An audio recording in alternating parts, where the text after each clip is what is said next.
Hello everyone, today I'll show you how to copy and paste text from PDF to Word file using PDF-XChange Editor. Open your PDF file with PDF-XChange Editor.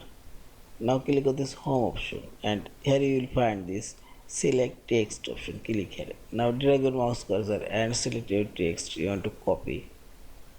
Now press Ctrl C from your keyboard. Copy and go. Now your Word file. And press their Ctrl B for our keyboard and see this text now copy for a PDF file. Also you can copy all of these texts if you want. Go first page and press Ctrl A for your keyboard and select all text. Now press Ctrl C for your keyboard and go to Word file again and press Ctrl B and see this.